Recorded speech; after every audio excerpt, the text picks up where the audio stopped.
मित्रों, भगवान श्री कृष्ण ने बताया कि इन 4 लोगों का अपमान कभी मत करना, वरना जीवन भर गरीब ही रहोगे।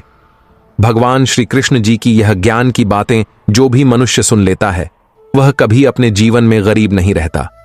मित्रों, आज की कहानी हर मनुष्य को अपना हर काम छोड़कर अवश्य ही सुननी चाहिए। जीवन में कभी गरीबी के दिन नहीं देखने पड़ेंगे।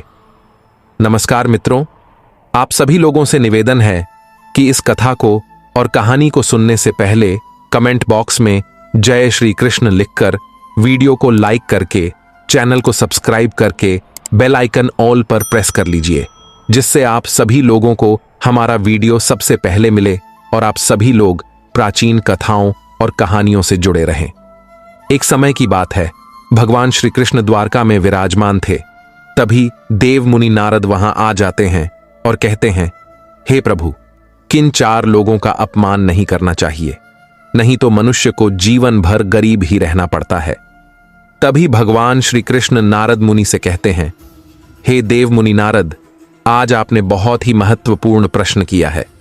इसका उत्तर मैं तुम्हें एक कथा के माध्यम से बताता हूं, और जो भी मनुष्य इस कथा को पूरे ध्यान और मन लगाकर सुन लेता है, वह भी जान जाता है कि वह कौन से 4 लोग हैं जिनका अपमान कभी नहीं करना चाहिए, नहीं तो उसके घर में सदैव क्लेश और बीमारियों का वास बना रहता है और माता लक्ष्मी ऐसे घरों से रूठकर सदा सदा के लिए चली जाती हैं।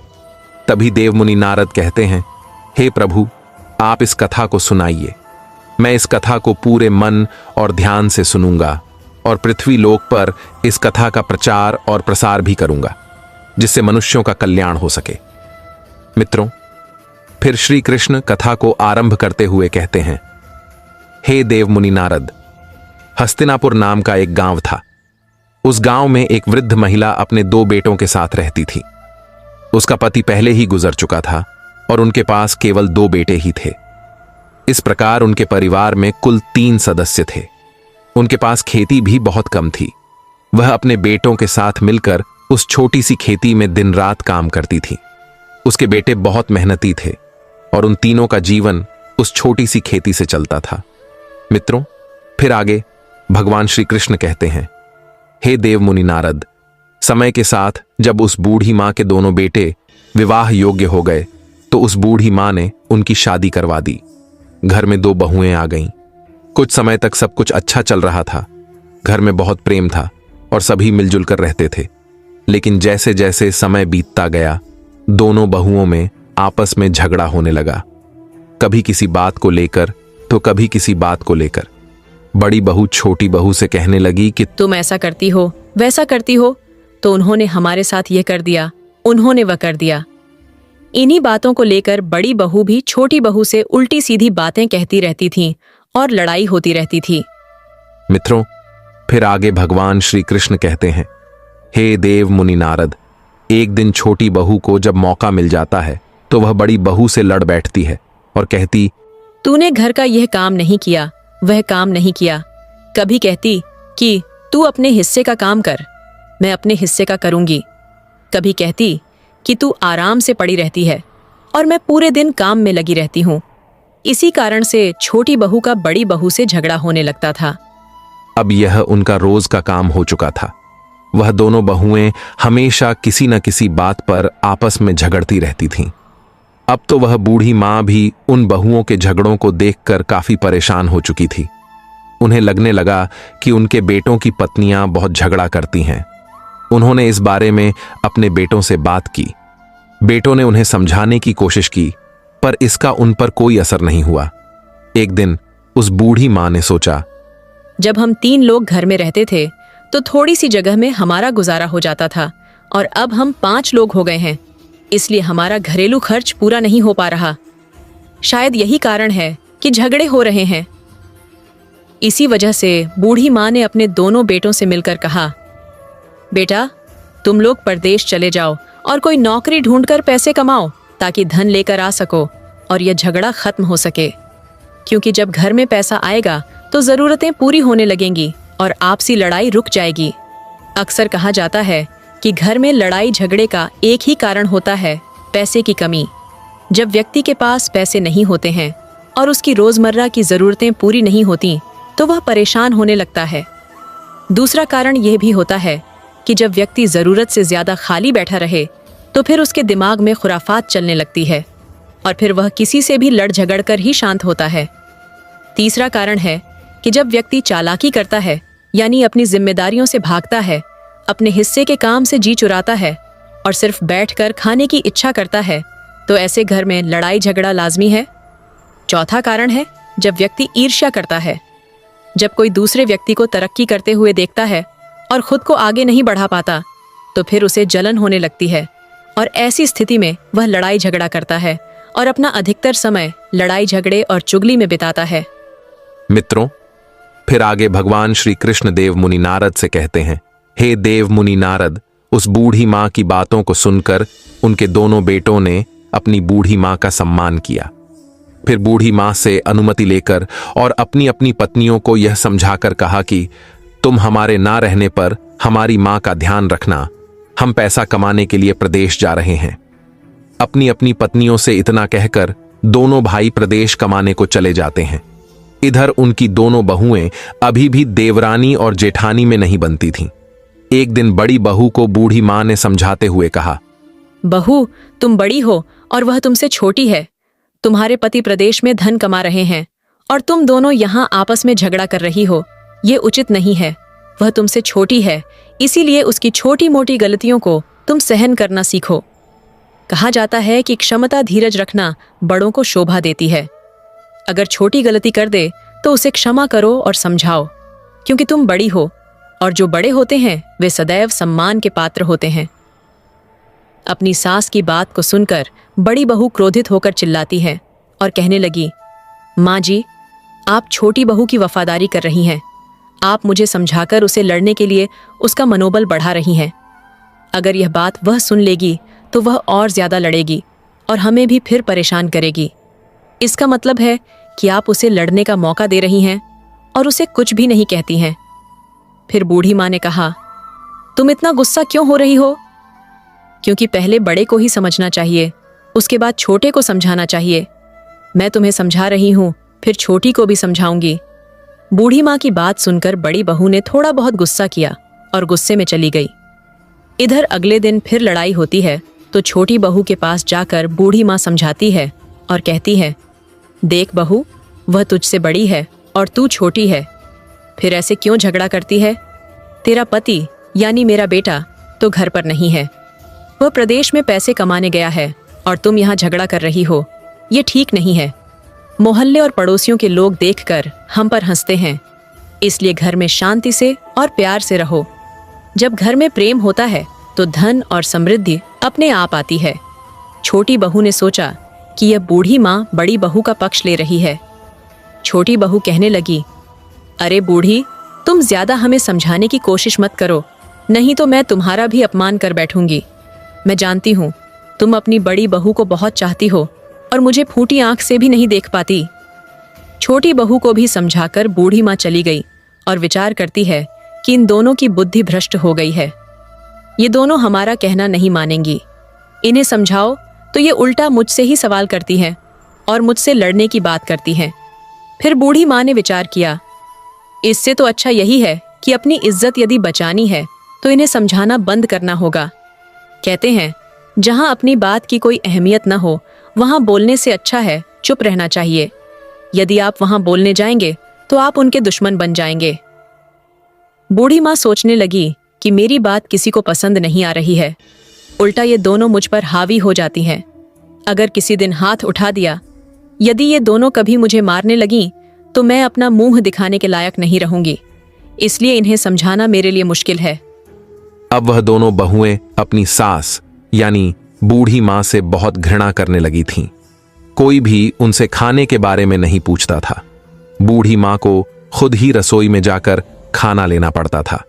वे दोनों बहुएं बूढ़ी माँ से इतनी नफरत करने लगी थीं कि वे उन्हें अपने घर में रखना नहीं चाहती थीं।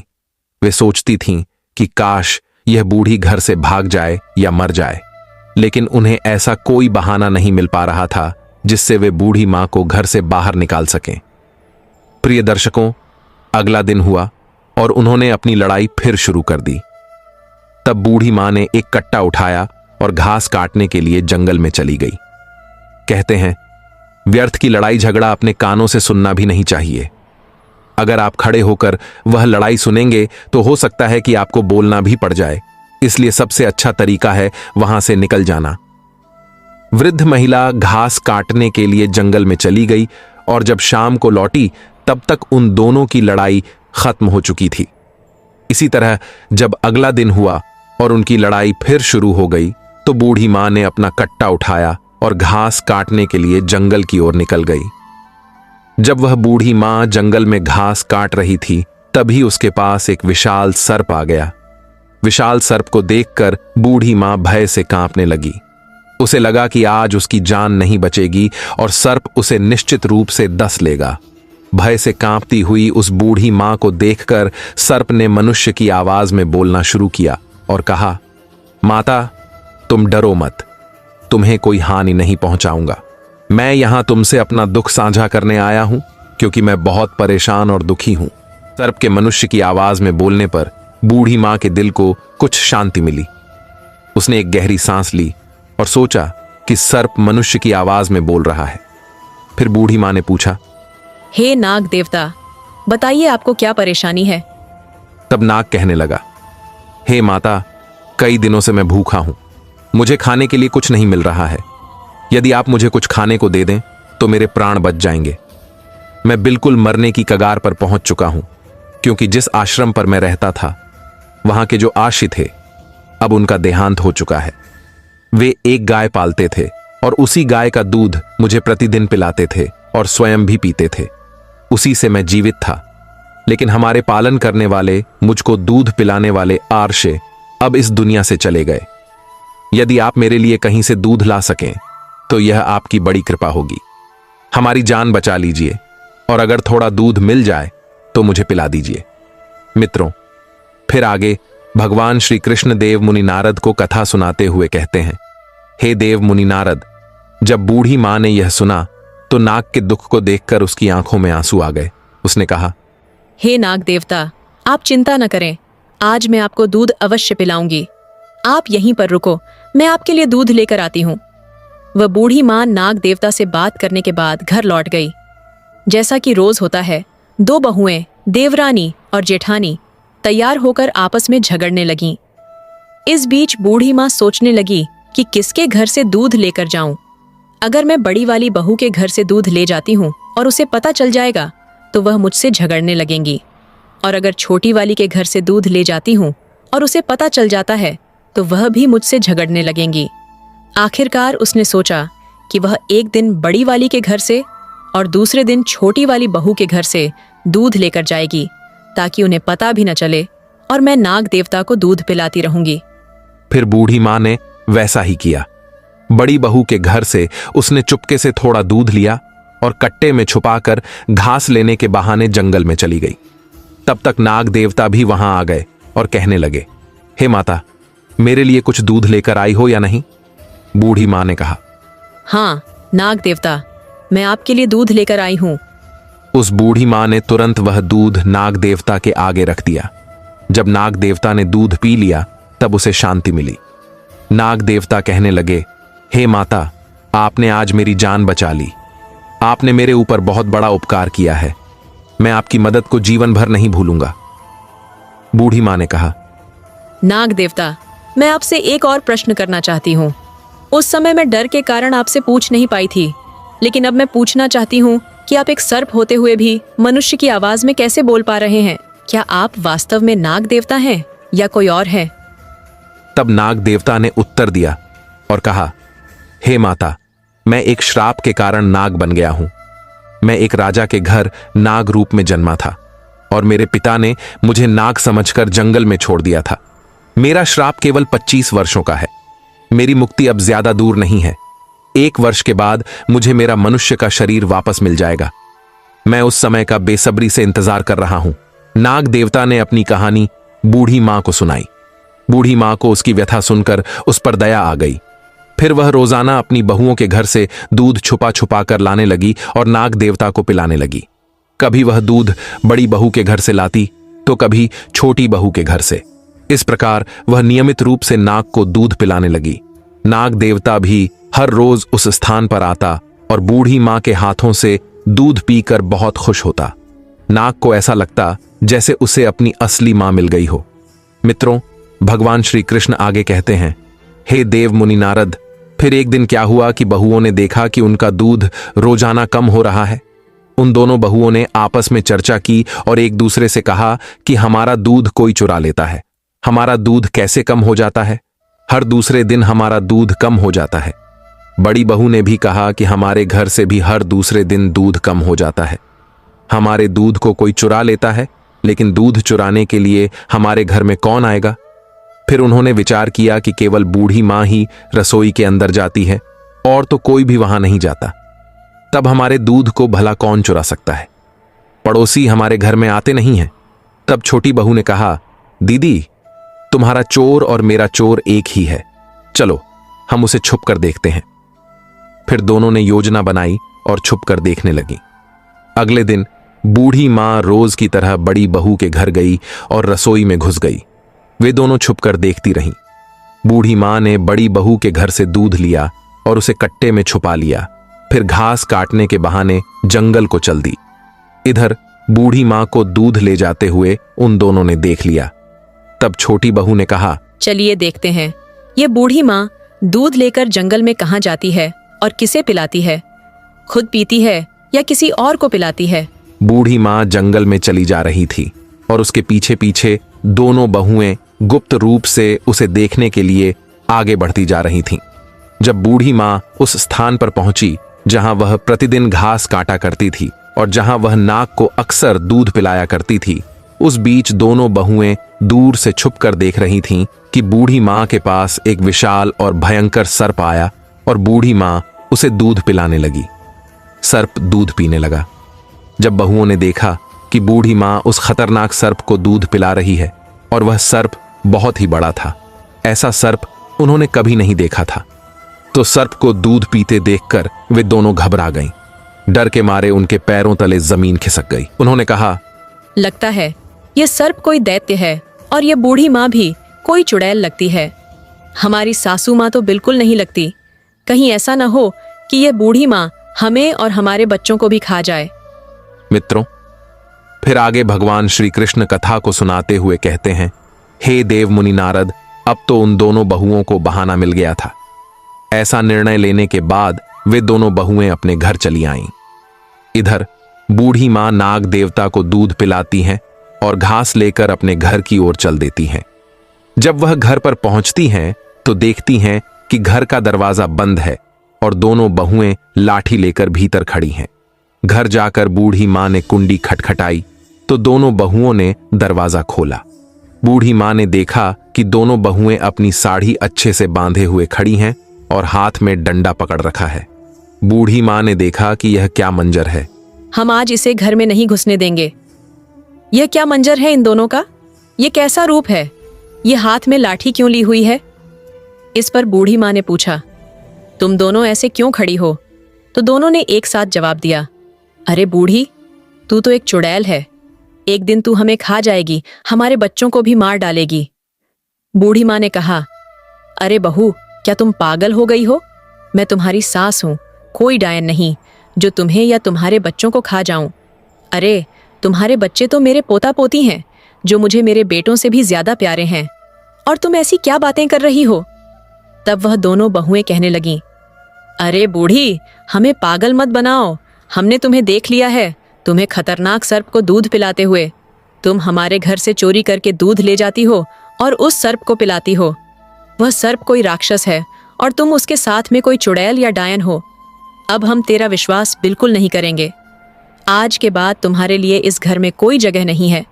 तुम्हें इस घर में हम घुसने नहीं देंगे, और ज्यादा जबरदस्ती की तो यहाँ से फिर जिंदा बचकर नहीं जाओगी। इसलिए अच्छाई इसी में है कि तुम यहाँ से सीधे वापस चली जाओ। तेरा हमसे कोई संबंध नहीं है। बूढ़ी माँ ने दोनों बहुओं को बहुत समझाया। फिर बूढ़ी माँ कहने लगी, तुम लोग जो सोच रही हो ऐसा कुछ भी नहीं है। ये मेरा घर है और हमें अंदर आने दो। मित्रों, फिर आगे भगवान श्री कृष्ण कहते हैं, हे देव मुनि नारद, अब परिणाम यह हुआ कि दोनों बहुओं ने उस बूढ़ी मां को घर में घुसने ही नहीं दिया। बूढ़ी माँ ने जबरदस्ती की तो बड़ी बहू ने बूढ़ी माँ को एक लाठी मार दी और उसे धक्के मारकर घर से बाहर निकाल दिया। रात का समय था और अंधेरा हो चुका था। बूढ़ी माँ अपनी बहू से रोते हुए कहने लगी, मैं इस रात में कहाँ जाऊंगी? बहू ने उत्तर दिया, हमें तुमसे कोई मतलब नहीं है, चाहे तुम कहीं भी जाकर मरो। इसके बाद उन्होंने घर का दरवाजा बंद कर दिया। बूढ़ी माँ वहीं पर रोती रही। फिर उसने सोचा, रोने से अब क्या लाभ होगा, वे दोनों दरवाजा नहीं खोलेंगी। उसने तय किया कि उसे कहीं और शरण ढूंढनी चाहिए। इसलिए वह रात में ही उस स्थान पर गई जहां वह आमतौर पर घास काटा करती थी और उस नाग देवता का इंतजार करने लगी जिसे वह दूध पिलाया करती थी। हालांकि रात को नाग देवता नहीं आए क्योंकि उनका आना दिन के समय ही होता था। वहां एक विशाल बरगद का पेड़ था जिसके पास वह बूढ़ी मां बैठ गई। रात भर वह बरगद के पेड़ के पास बैठी रही और सुबह का इंतजार करती रही। जैसे ही सूरज उगा, नाग देवता वहां पहुंच गए। जब नाग देवता वहां आए उस समय वह बूढ़ी मां नहीं दिखाई दी। वह कभी इधर उधर देखता रहा, लेकिन जल्द ही उसकी नजर पड़ी कि बरगद के पेड़ के पास वह बूढ़ी मां रो रही है। नाग तुरंत वहां पहुंचा और पूछा, हे माता, आपको क्या हुआ है? आप क्यों परेशान हैं? आप क्यों रो रही हैं? बूढ़ी मां रोते हुए बोली, हे नाग देवता, मेरी बहू ने मुझे घर से निकाल दिया है। मैं तुम्हारे लिए दूध लाया करती थी, वह दूध मैं अपनी बहू से छुपा कर लाती थी, लेकिन उन्होंने देख लिया तुम्हें दूध पिलाते हुए और वह कहती हैं कि मैं चुड़ैल हूं। वे सोचती हैं कि मैं उनके बच्चों को और उन्हें मारकर खा जाऊंगी। इसीलिए उन्होंने मुझे घर में नहीं घुसने दिया, मुझे घर से बेघर कर दिया। हमारे बच्चे घर पर नहीं हैं, दोनों बेटे परदेश में नौकरी करने गए हैं। अब मैं क्या करूं? कहां जाऊं? नाग देवता को बूढ़ी मां ने सारी बात बताई। तब नाग कहता है, हे माता, आप घबराइए नहीं और मुझे ही अपना बेटा समझिए। आज से मैं आपका बेटा हूं। नाग की बात सुनकर बूढ़ी मां बहुत प्रसन्न हो जाती है। फिर नाग कहता है, आप चिंता न करें, आप हमारे साथ आइए। इसके पश्चात नाग देवता बूढ़ी मां को साथ लेकर घने वन में जाता है। आगे आगे नाग देवता चलते हैं और उनके पीछे पीछे बूढ़ी मां। वे एक विकराल जंगल में पहुंचते हैं जहां नाग देवता बूढ़ी मां को लेकर आते हैं। जहां वह आश्रम में दूध पीने जाता था, नाग बूढ़ी मां को उस आश्रम तक ले आता है। बूढ़ी मां पूछती है, बेटा, ये आश्रम किसका है? ये तो बहुत ही सुंदर है। तब नाग कहता है, मां, यह आश्रम एक आर्ष महात्मा का था जो अब परमात्मा को प्यारे हो गए हैं। उनका देहांत हो गया है। मैं यहां पर ही रहता था और इसी आश्रम में मुझे उस अर्षि ने गाय का दूध पिलाया था। गाय भी यहीं कहीं आसपास होगी, वह बेचारी भटक रही होगी। अगर वह हमें देख लेगी तो निश्चित ही यहां आ जाएगी। कुछ समय पश्चात वह गाय भी वहां आ जाती है। गाय के थन दूध से भरे हुए थे। तब नाग देवता कहते हैं, हे माता, इस गाय का दूध निकालिए और आप भी पीजिए और हमें भी पिलाइए। फिर बूढ़ी मां बैठकर गाय का दूध निकालती है। उसके बाद उस नाग को दूध पिलाती है और स्वयं भी पीती है। फिर नाग कहता है, हे माता, अब आप घबराइए नहीं, आप निश्चिंत होकर इस आश्रम में रहें। यह गाय हमारे लिए दूध देगी और यहां आर्षि मुनि महात्मा की कृपा से अन्नपूर्णा का वास रहता है। यहां रहने वाले को किसी भी चीज की कोई कमी महसूस नहीं होती है। खाने पीने की हर चीज यहां उपलब्ध होती है। आप कुछ भी खाएं, कुछ भी बनाइए। यह सुनकर बूढ़ी मां और भी ज्यादा खुश हो जाती है और फिर अपने बेटे नाग के साथ वहीं आराम से रहने लगती है। नाग हर दिन घूमने निकल जाता था और शाम को वापस आ जाता था, जबकि बूढ़ी मां और गाय वहीं चैन से रहती थीं। गाय भी घास खाने जाया करती थी और शाम को वापस लौट आती थी। शाम के समय वे तीनों एक साथ बैठकर भोजन करते थे और आश्रम में प्यार से रहते थे। मित्रों, फिर आगे भगवान श्री कृष्ण कथा को सुनाते हुए देव मुनि नारद से कहते हैं, हे देव मुनि नारद, लेकिन एक दिन की बात है। नाग हर दिन की तरह घूमने गया था, लेकिन शाम को वापस नहीं आया। इससे बूढ़ी मां को बहुत चिंता होने लगी, क्योंकि वे तीनों साथ में ही भोजन किया करते थे। शाम को गाय तो आ गई, लेकिन नाग नहीं आया। बूढ़ी मां इंतजार करती रही और सोचने लगी, मेरा बेटा नाग इतना अंधेरा हो जाने के बावजूद भी वापस नहीं आया है। बूढ़ी मां रात भर अपने बेटे नाग का इंतजार करती रही। उसने कुछ भी नहीं खाया पूरी रात भूखी रही, लेकिन फिर भी नाग लौटकर नहीं आया। अगला दिन हुआ तो स्वयं बूढ़ी मां नाग को ढूंढने के लिए जंगल की ओर चल दी। बूढ़ी मां नाग को ढूंढते ढूंढते जंगल में निकल गई। जंगल में उसने देखा कि उसका बेटा नाग जमीन पर गिरा पड़ा था और वह नाग एक पेड़ की टहनियों में दबा हुआ था। नाग को टहनियों के नीचे दबा हुआ देखकर बूढ़ी मां व्याकुल हो गई और गाय की सहायता से टहनियों को हटाया। वह नाग काफी घायल और जख्मी हो चुका था। बूढ़ी माँ पूछती है, बेटा ये सब कैसे हुआ? इस पर नाग अपनी पूरी कहानी बताता है। हे माता, मैं जब शाम को आश्रम लौट रहा था तो एक भयानक तूफान आ गया। तूफान आने से मैं एक पेड़ पर चढ़ गया, लेकिन तूफान के झोंके से वह पेड़ गिर गया और मैं उसके नीचे दब गया। फिर मैंने निकलने की बहुत कोशिश की, पर सफल नहीं हो पाया। मैं सोचता रहा कि मेरी माँ मेरा इंतजार कर रही होगी, पर मैं बाहर नहीं आ पाया। मुझे चोट भी लग गई है। इसके बाद बूढ़ी माँ कहती हैं, बेटा घबराओ नहीं, चलो मैं तुम्हारी चोट का इलाज कर देती हूँ। इस तरह बूढ़ी माँ अपने बेटे नाग को आश्रम ले जाती है और कुछ औषधि को पीस कर लाती है। फिर वह इन्हें मिलाकर एक लेप तैयार करती है और उस नाग के घायल शरीर पर लगा देती है। रोजाना इस लेप को लगाने से धीरे धीरे उसके घाव भरने लगते हैं। इस लेप को लगाते हुए बूढ़ी माँ ने उसे पूरी तरह से ठीक कर दिया। 1 साल बीत जाने के बाद वह नाग का रूप छोड़कर फिर एक मनुष्य के रूप में आ जाता है। अब वह बेहद ही सुंदर राजकुमार बन जाता है। उसे एक सुंदर और रूपवान राजकुमार के रूप में देखकर बूढ़ी माँ बहुत खुश होती है और बार बार उसे प्यार से छूती है। फिर बूढ़ी माँ की खुशी का ठिकाना नहीं रहता है। वे कुछ दिनों तक उस आश्रम में रहते हैं। इसके बाद एक दिन बूढ़ी माँ कहती है, बेटा अब हमें तुम्हारे पिता के पास ले जाना चाहिए। फिर बूढ़ी माँ ने पूछा, तुम कहाँ के रहने वाले हो? तुम्हारे पिता कैसे हैं? तुमने कहा था कि तुम एक राजा के बेटे हो। चलो देखते हैं कि तुम्हारे पिता कैसे हैं और तुम्हारी माँ कैसी है। तब नाग से बना हुआ राजकुमार कहने लगा, नहीं, मैं बाहर नहीं जाऊंगा। उस पिता को देखकर क्या करूंगा जिसने मुझे जंगल में फेंक दिया था। तब बूढ़ी माँ ने समझाया, हे बेटा, उस समय तुम एक नाग रूप में थे।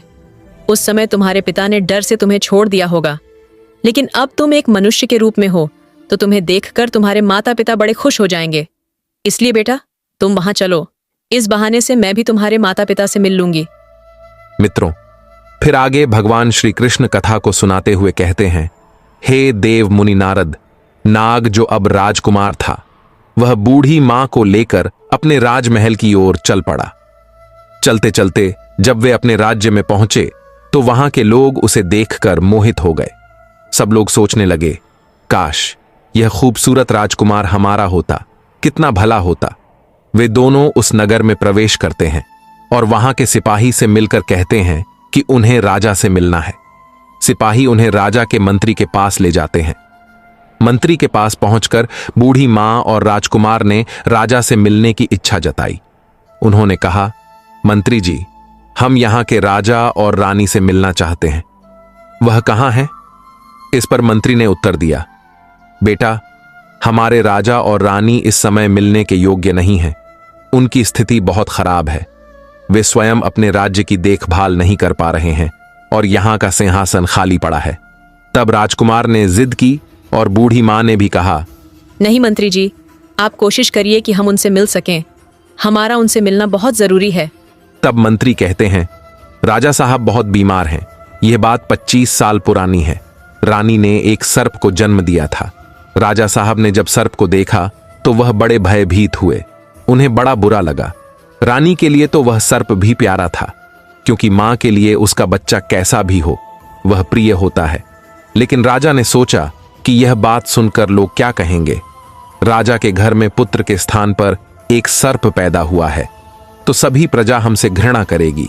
इसीलिए राजा ने उस सर्प को जंगल में फेंक दिया। तब से राजा और रानी का शरीर सूख कर कांटा हो गया है। राज सिंहासन को उन्होंने छोड़ दिया है। वे कभी सिंहासन पर विराजमान नहीं होते हैं और अपने महल में बुरी तरह मायूस अवस्था में पड़े रहते हैं। जब उस राजकुमार ने यह बात सुनी तो उसने मंत्री से अनुरोध किया कि अगर वह उन्हें मिलवा दे तो बहुत कृपा होगी। फिर मंत्री उस राजकुमार और बूढ़ी मां को राजा और रानी के पास ले जाता है जहां उस लड़के के माता पिता निराशा में लेटे हुए थे। महल में लेटे लेटे उनका शरीर कोई काम का नहीं बचा हुआ था और वे सदा चिंता में डूबे रहते थे। फिर राजकुमार उस बूढ़ी मां के साथ राजा और रानी के पास जाता है और उनके पैर छूता है। जब राजकुमार अपने माता पिता के पैरों को छूता है तो राजा और रानी में एक संवेदना की लहर दौड़ जाती है। वे दोनों उठकर बैठ जाते हैं और कहते हैं, बेटा, तुम कौन हो? कहां से आए हो? तुमने हमारे पैर छुए हैं। तुम्हारे पैर छूते ही ऐसा लगता है कि हमारे अंदर कोई शक्ति आ गई है। तुम कौन हो बेटा? अपना परिचय दो। मित्रों, फिर आगे भगवान श्री कृष्ण कथा को सुनाते हुए देव मुनि नारद से कहते हैं। तब वह बेटा अपनी सारी कहानी सुनाता है और कहता है, पिताश्री, मैं आपका बेटा हूं। और रानी से कहता है, माता, मैं तुम्हारा पुत्र हूं। मैंने तुम्हारे गर्भ से जन्म लिया था। मैं नाग रूप में था। मुझे आर्ष्य का श्राप लगा हुआ था, इसीलिए मैं नाग बना। लेकिन आप लोगों ने मुझे जंगल में फेंक दिया। 25 साल का श्राप था। 25 साल पूरे हो गए हैं और आज हम पुनः मनुष्य स्वरूप में आ गए हैं। मां, अब क्या आप मुझे अपने हृदय से नहीं लगाएंगी? इतने शब्द सुनने के बाद रानी खड़ी होकर अपने बेटे को हृदय से लगा लेती है और राजा के लिए खुशी का ठिकाना नहीं रहता। राजा और रानी ने अपने बेटे को गले से लगा लिया। उस राजा रानी को ऐसा लगता था मानो उनके अंदर एक शक्ति आ गई हो। मित्रों, फिर आगे भगवान श्री कृष्ण कहते हैं, हे देव मुनि नारद, इतनी कहानी सुनाने के पश्चात उस राजा और रानी ने कहा कि इंसान को कभी भी ये 4 चीजें नहीं छोड़नी चाहिए और इन 4 चीजों का अपमान भी कभी नहीं करना चाहिए। पहला है बच्चा, दूसरा है बुजुर्ग, तीसरा है पागल और चौथा है मेहमान। इन्हें कभी भी अपने घर से नहीं निकालना चाहिए और न ही इनका अपमान करना चाहिए, क्योंकि पागल लोगों का दिमाग काम नहीं करता है। बच्चे के पास उतना दिमाग नहीं होता है। बुजुर्ग का दिमाग बुढ़ापे में काम नहीं करता है और मेहमान सभी के अतिथि होते हैं। मित्रों, फिर आगे भगवान श्री कृष्ण कहते हैं, हे देव मुनि नारद, इसीलिए हर मनुष्य को इन 4 लोगों की बातों का कभी भी बुरा नहीं मानना चाहिए और न ही इन 4 लोगों का कभी अपमान करना चाहिए।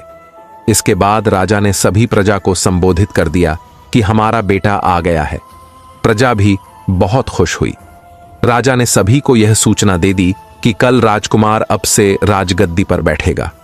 अगले दिन राजा ने उसका राज्य अभिषेक किया। उसी दौरान वह बूढ़ी मां थोड़ी उदास हो जाती है, सोचने लगती है, अब मैं कहां जाऊंगी? तब राजा कहते हैं, हे माता, आज से तुम यहां की राजमाता कहलाओगी। अब बूढ़ी मां बहुत प्रसन्न होती है। फिर उधर वह बूढ़ी मां के दोनों बेटे घर लौटे और उन्होंने अपनी मां को घर में न पाया। तो उन्होंने अपनी पत्नियों से पूछा कि हमारी मां कहां गई है। उनकी पत्नियों ने उत्तर दिया, तुम्हारी माँ एक चुड़ैल और डायन थी, इसीलिए मैंने उन्हें मारकर भगा दिया। वह हर दिन जंगल में जाकर सर्प को दूध पिलाया करती थी। अपनी पत्नियों की इस बात को सुनकर बूढ़ी मां के दोनों बेटे क्रोध से भर उठे और अपनी पत्नियों को डांटते फटकारते हुए उन्हें घर से निकालने लगे। वे बोले, तुम्हें शर्म नहीं आती? हमारी मां को चुड़ैल और डायन कह रही हो। हमारी मां कहां है? जल्दी बताओ, नहीं तो तुम्हें छोड़ेंगे नहीं। लेकिन उन बहुओं को असल में नहीं पता था कि बूढ़ी मां इस समय कहां है। अब तो उनके पति रोजाना उन्हें डांटते फटकारते थे, उन्हें मारते पीटते थे। धीरे धीरे उनकी हालत खराब हो गई, क्योंकि न तो उन्हें चैन से भोजन मिल रहा था, न कोई सम्मान। उनके ही बच्चे उनसे नफरत करने लगे थे। सभी लोग उन्हें घृणा की नजर से देखने लगे थे, क्योंकि कहते हैं ना कि जो अपने बड़े बूढ़ों का अनादर करता है, अपमान करता है, तो उसका भी अपमान समाज करता है। उनके बच्चे भी उनका सम्मान नहीं करते थे। इधर दोनों बेटों को यह पता चल जाता है कि उनकी मां एक राज्य की राजमाता है। तो फिर दोनों बेटे बड़े खुश होते हैं और सोचते हैं कि हमारी मां बड़ी दयालु स्वभाव की थी। वह रोज भगवान की पूजा पाठ करती थी, भगवान की भक्ति करती थी। इस प्रकार भगवान ने उन्हें कितना उच्च पद प्रदान किया है। बेटों को यह सुनकर बहुत आनंद आता है। इसके बाद वे राज दरबार में जाते हैं। राजा की सहायता से अपनी बूढ़ी राजमाता से मिलते हैं और उनसे कहते हैं, हे मां, अब आप घर चलिए, हम आपको लेने आए हैं। तब वह मां कहती है, बेटे, मैं यहाँ रहकर खुश हूँ। हमारे पास एक और बेटा है, तुम बिना किसी चिंता के जाओ, मेरा आशीर्वाद तुम्हारे साथ है। अपनी पत्नी और बच्चों के साथ सुखपूर्वक जीवन व्यतीत करो। इस प्रकार अपनी मां का आशीर्वाद प्राप्त करके दोनों भाई घर लौट आते हैं। बूढ़ी मां का बेटा और पोता तो अपने जीवन में खुश थे, लेकिन उनकी दोनों बहुएं दुखी थीं। वह अपने कर्मों का फल भोग रही थीं। मित्रों, देव मुनि नारद से इतना कहकर भगवान शिव अपनी कथा को समाप्त करते हैं। मित्रों, इस प्रकार भगवान भोलेनाथ ने देव मुनि नारद को बताया है कि वे कौन से 4 लोग हैं जिनका अपमान कभी नहीं करना चाहिए, नहीं तो घर में गरीबी आती है और दरिद्रता का वास बना रहता है। आशा करता हूं कि आप लोगों को यह कथा पसंद आई होगी। अगर आप लोगों को यह कथा पसंद आई हो तो वीडियो को लाइक जरूर करें और कमेंट में हर हर महादेव और जय मां पार्वती लिखकर चैनल को सब्सक्राइब करके बेल आइकन ऑल पर प्रेस कर लीजिए, जिससे आप सभी को आध्यात्मिक जानकारी सबसे पहले प्राप्त हो सके। दोस्तों, वीडियो को पूरा देखने के लिए आप सभी लोगों का धन्यवाद।